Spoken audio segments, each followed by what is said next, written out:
Looking for a fast way to track what's moving online right now? Head over to Qnotables.com. It's a centralized index of notable clips, headlines, and references being shared across the community, organized for quick browsing.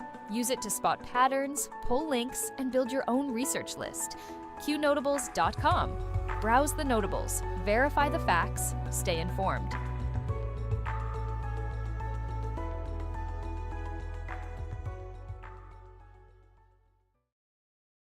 All reports can be found on Q Research or Qnotables.com. Notables do not equal endorsements. We are researchers who deal in open source information, reasoned argument, and dank memes. We do battle in the sphere of ideas and ideas only. We neither need nor condone the use of force in our work here. From the Q Research Boards, June 5th, 2026. Tonight's top story begins with energy, industry, and national power. President Trump announced a major federal push to rebuild American coal, directing roughly $700 million toward coal plants, coal mines, new coal plants, and export infrastructure. The administration is putting coal back at the center of the American energy conversation, arguing that reliable electricity, heavy industry, manufacturing, and national security all depend on energy systems that actually work when demand rises. The White House is also using the Defense Production Act to support coal-fired power generation across multiple states. That means coal is not being treated as a leftover industry from the past. It is being treated as a national security asset. The administration's position is clear. America needs stable baseload power, and coal remains part of that backbone. President Trump is also pointing directly at the states involved, saying the action is designed to save 13 coal plants and protect coal communities in places like West Virginia, Kentucky, North Carolina, Indiana, Tennessee, Arizona, Arkansas, Oklahoma, North Dakota, and Wisconsin. The political message is simple. Energy independence, domestic jobs, and American infrastructure are back on the table. Moving now to domestic politics. President Trump announced plans for a June 24 rally in Washington, D.C., calling it a major celebration tied to America's 250-year history. The rally is being framed as a patriotic national event and a political show of strength, with Washington beautification projects becoming part of the larger message. Trump also announced plans for a promenade connecting the Lincoln Memorial toward the Potomac River. That project joins several other capital improvement efforts as the administration works to reshape Washington ahead of America's 250th anniversary. The National Capital Planning Commission has approved plans for a great triumphal arch near the Arlington Memorial Bridge. Trump praised the approval and presented the arch as part of a wider effort to restore dignity, order, and grandeur to the nation's capital. At the Lincoln Memorial, the White House is highlighting progress at the reflecting pool as the water returns and restoration work continues. The administration is using the project as a visible symbol of renewal in Washington, but not every Republican is on board with every piece of the plan. A group of Republicans joined Democrats in voting against the ballroom construction project. The vote shows there are still internal divisions inside the GOP over spending, priorities, and how far these projects should go. President Trump also went after Karl Rove, calling for Fox News to move on from the longtime Republican strategist. Trump blasted Rove as part of the old failed consultant class that, in his view, never understood the movement and never got the political moment right. Trump also weighed in on college sports, saying the system has become a mess after lawsuits and rulings changed the old model.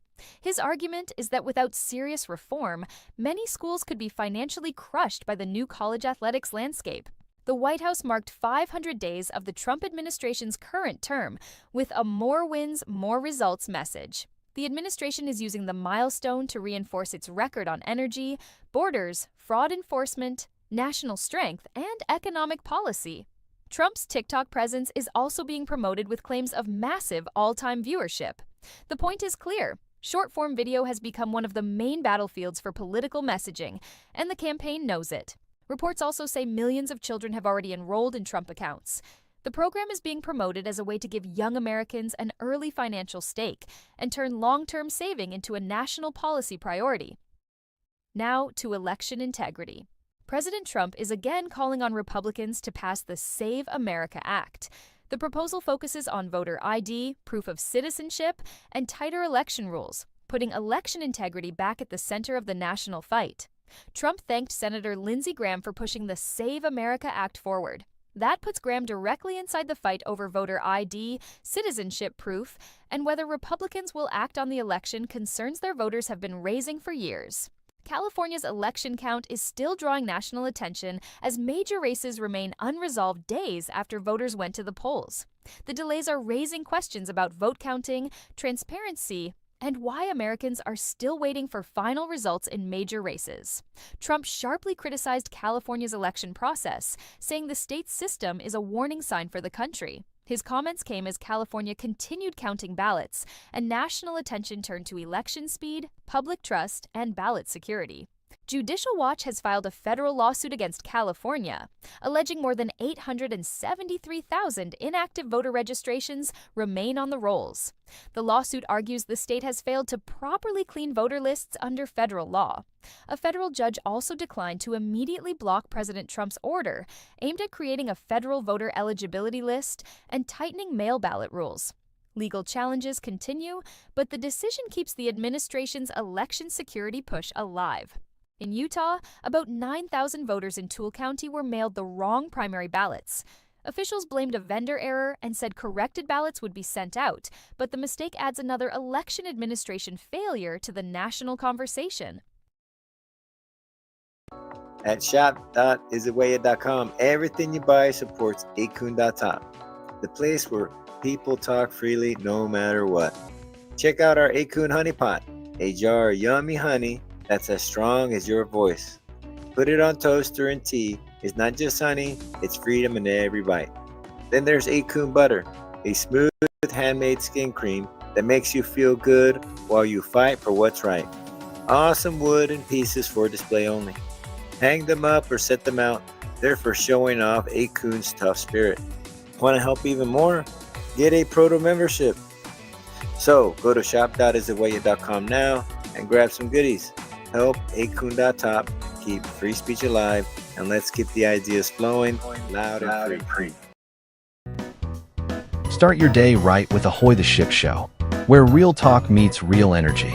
No fluff, no filter, just stories, opinions, and moments that matter. Catch us live Monday through Friday at 9 a.m. Eastern. Your daily launch point for what you need to know, and a few things you didn't. Friday nights at 9 p.m. Eastern. Switch gears with Night Owl News Archives. A laid-back dive into the week's biggest headlines and hidden gems. Miss a show? Visit don'tdeletemebro.com for notes, highlights, and extras. Tap in or get left behind.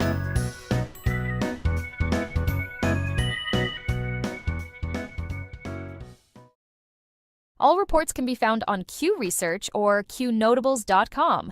Notables do not equal endorsements. We are researchers who deal in open source information, reasoned argument, and dank memes. We do battle in the sphere of ideas and ideas only. We neither need nor condone the use of force in our work here. From the Q Research Boards, June 5th, 2026. Now to fraud, corruption, and government accountability. The Justice Department says it obtained a superseding indictment against the Southern Poverty Law Center with new details involving donor funds. Prosecutors allege donated money was secretly funneled in ways donors were not told about. Federal officials also announced charges against 14 people in Ohio connected to alleged fraud schemes involving Medicaid, COVID funds, and other taxpayer-backed programs. Officials say the cases show how badly public benefit systems need real oversight. The Small Business Administration says it referred roughly 562,000 suspected fraudulent pandemic-era loans totaling more than $22 billion to Treasury for collection. That is a massive number, and the agency says the referrals are part of a broader effort to claw back taxpayer money. Congress held a hearing on vulnerabilities in Medicaid waiver programs, with Ohio fraud claims taking center stage. Lawmakers examined how home care billing systems can be exploited and how taxpayers end up footing the bill. The Trump administration is highlighting a wider anti-fraud campaign across federal programs. Officials say recent actions show the government is moving from talking about waste to identifying schemes, filing charges, and pursuing collections. Now to international conflict. Federal agents raided the home of a California tech executive accused of helping move American computer hardware to Iran. Prosecutors allege the equipment was tied to military and nuclear-related operations, making this both a smuggling case and a national security case. U.S. Central Command says American forces have redirected commercial vessels, disabled non-compliant ships, and allowed humanitarian aid vessels to pass during blockade operations. The update shows the Strait of Hormuz remains a central pressure point in the conflict with Iran. Secretary of State Marco Rubio defended the U.S. posture toward Iran, pointing to the blockade and regional threats as part of the administration's pressure campaign. Iran's access to key routes and revenue is now under direct U.S. scrutiny. The Royal Navy has deployed new mine hunting technology as a 15-nation effort takes shape around the Strait of Hormuz. The mission is aimed at reopening and protecting one of the world's most important shipping routes once conditions allow. Kuwait says Iranian drones struck Kuwait International Airport, killing one person and injuring dozens more. The attack hit civilian infrastructure and raised the stakes in an already unstable Gulf security crisis. Secretary Rubio is also focusing attention on GAESA, Cuba's military-run business conglomerate. U.S. officials say GAESA controls major parts of the Cuban economy and uses that power to benefit the regime instead of the Cuban people. Rubio warned that companies providing services to sanctioned Cuban actors could face consequences. The administration's position is that foreign businesses cannot safely help regime-linked entities while claiming to stay outside the sanctions fight. President Trump indicated Cuba remains on his radar, but said Iran comes first. The comment signals the administration sees multiple foreign policy pressure points and intends to handle them in sequence. Defense Secretary Pete Hegseth said the United States rejects attempts to overthrow Bolivia's government under President Rodrigo Paz. The statement ties U.S. regional policy to stability, counter-cartel efforts, and opposition to political chaos in Latin America. Congress advanced a measure aimed at deepening U.S. and Israel defense technology cooperation. Supporters see it as a way to strengthen a key ally and integrate advanced defense development at a time of rising threats across the Middle East. U.S. Space Forces Central is emphasizing its role inside CENTCOM's area of responsibility. Space-based support is no longer a side issue. It is now part of how America protects troops, tracks threats, and supports operations across the Middle East. In Europe, Ukrainian strikes in Russian-held Crimea reportedly killed 4 people and damaged infrastructure. The attacks show the war is still expanding through drone warfare, fuel disruption, and strikes far beyond the traditional front line. In Africa, Kenyan President William Ruto is defending a U.S.-backed Ebola quarantine facility after protests left at least 2 people dead. The facility has become a major political flashpoint, with critics raising legal, health, and sovereignty concerns. Health officials in the United Kingdom are pointing the public toward Ebola guidance as parts of Africa face an active outbreak. Officials say the risk to people in the UK remains low, but the outbreak is serious enough to keep health systems alert. Don'tDeleteMeBro.com. Don'tDeleteMeBro.com.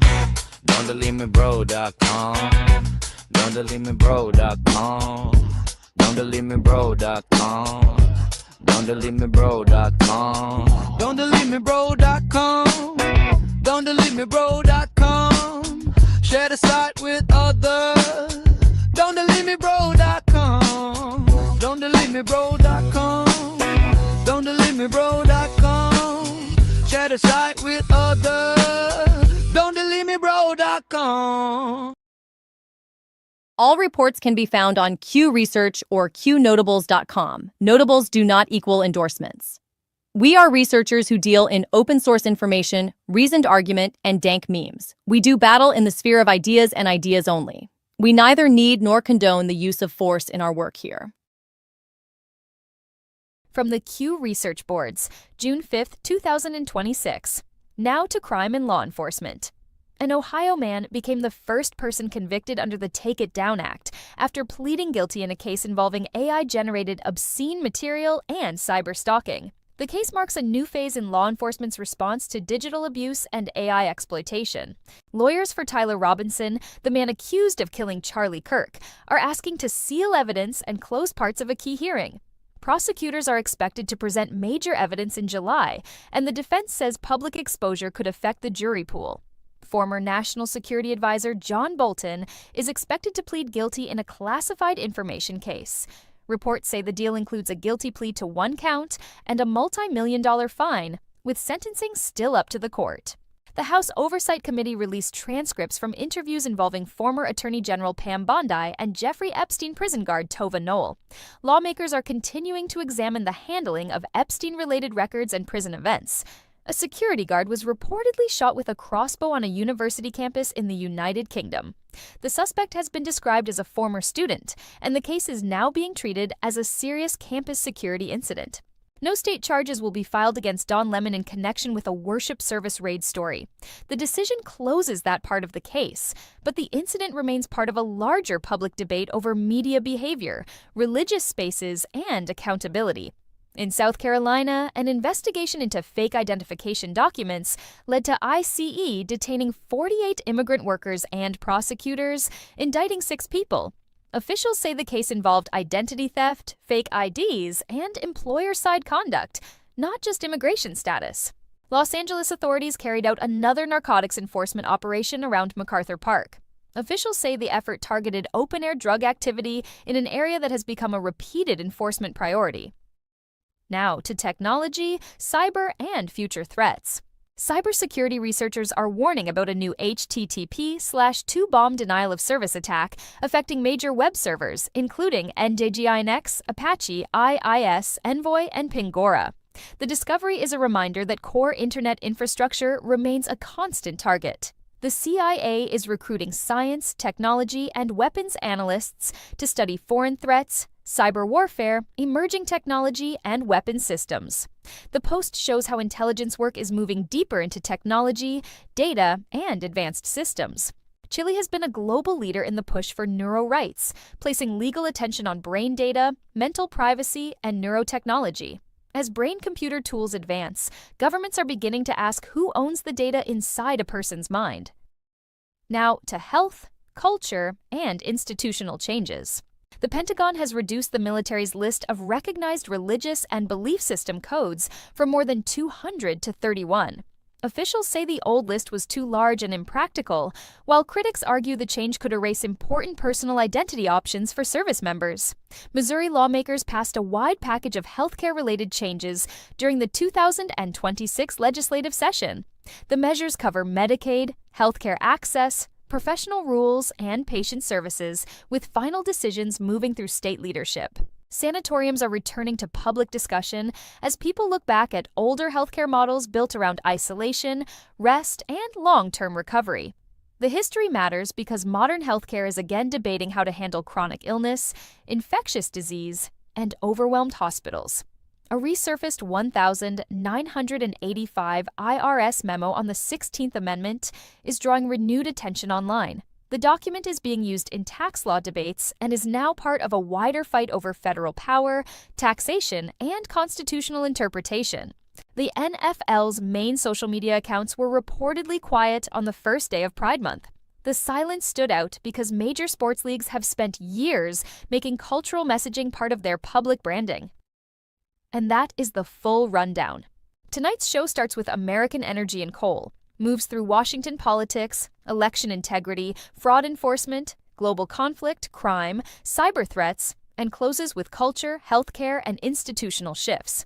The pattern is clear. Energy, elections, borders, fraud, and national security are all connected to the same question: who controls the future of the country and who is willing to fight for it? Every voice matters. The power of free speech is more important than ever. Imagine a place where you can share your thoughts freely, explore new ideas, and engage in meaningful conversations anonymously. With online anonymity, you can express yourself without fear of judgment. It's about freedom, creativity, and connection. Join the conversation that matters. Embrace your voice. Celebrate your freedom. Visit 8kun.top today. That's 8kun.top. That's all for now. Stay alert, stay informed, and never hand your thinking over to anyone on a screen, including me. God bless you, God bless our troops, and God bless the United States of America. See you soon.